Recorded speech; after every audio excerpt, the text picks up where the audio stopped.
tell us a little bit about the ages of the subjects that you chose for these? And you mean the... Yeah.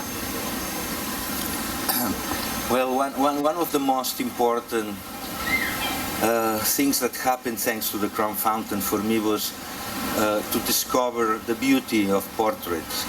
Filming the people in town, I discovered how beautiful it is really to penetrate into the person through the face.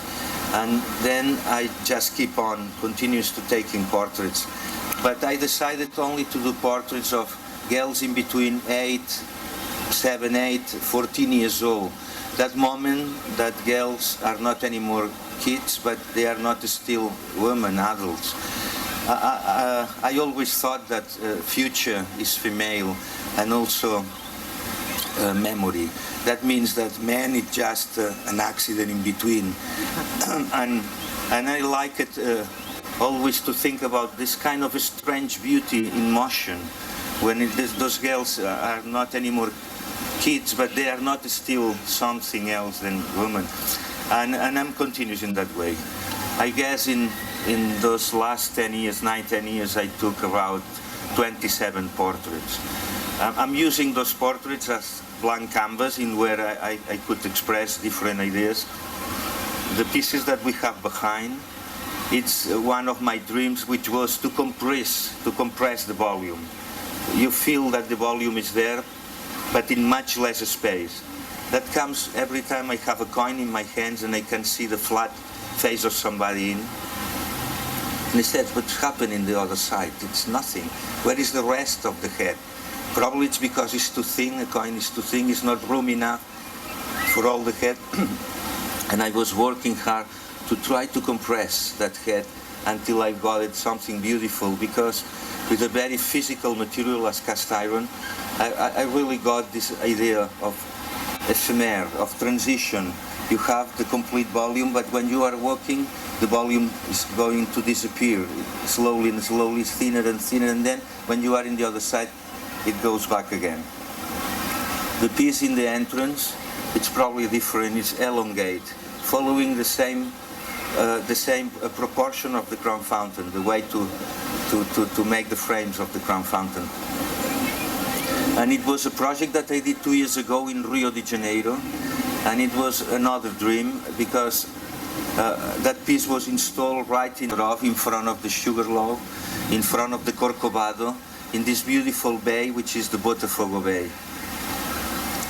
I remember when I was 20, I've been in Rio de Janeiro, and I said, one day I have to do a piece over here, but in the water.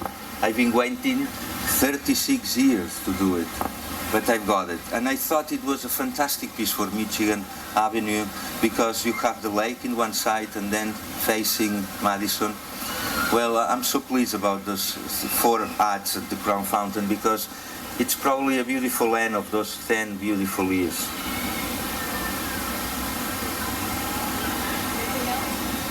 Besides the face of this Crown Fountain, are they going to change, or are we going to have the same faces now? Faces will change. The video faces will change. You mean in the future? Yeah. No, not at all.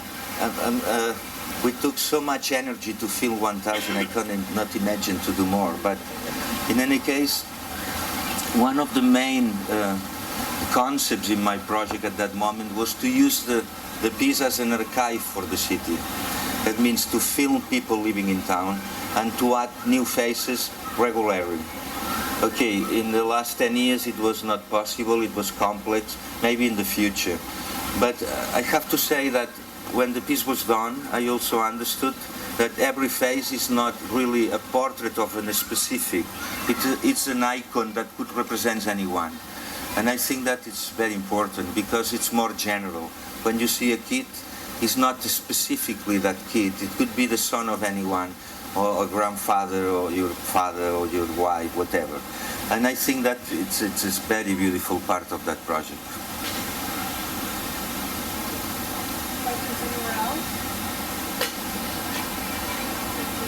Can I talk a little bit more about Madison and how important street you think that is?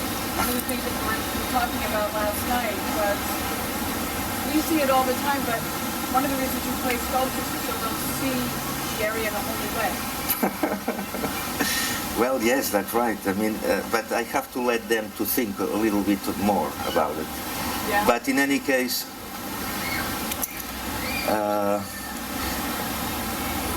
I've been always working with the idea of duality, like in the Crown Fountain, body and soul, which is north and south, which is matter and spirit, and always, or many others, light and darkness.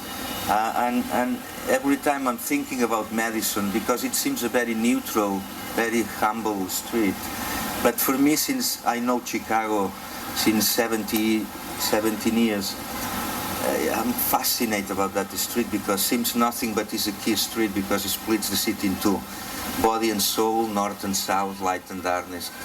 And it was a terrific opportunity that the committee of the park gave me to allow me to install the piece where the piece is right now, because I guess from the distance in Madison you have the intuition is something floating in the air, because the piece is very wide, sometimes gets completely integrated with the sky, with the trees, and when you are approaching the park, you are looking the face the more and more visible and clear, and it seems in some ways a kind of hologram floating, like a little soul floating in the park.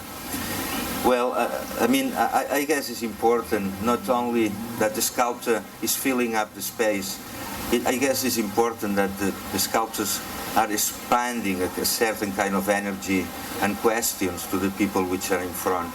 As you probably notice, all my faces has the eyes closed, and it's because I try to emphasize the interior of every one of us, and they have in this strange dream state position that they are dreaming.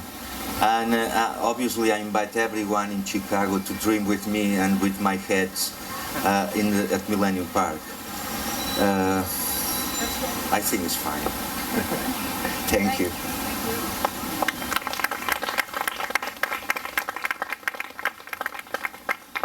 I just want to let you know that the installation of the works will be on loan, thank you very much, from the artist through December of 2015, and it is co-presented by the Millennium Park Foundation with the Chicago Department of Cultural Affairs and Special Events, and is sponsored very generously by the Boeing Company with support from the Richard Driehaus Foundation as well. So I want to thank them for allowing this to happen.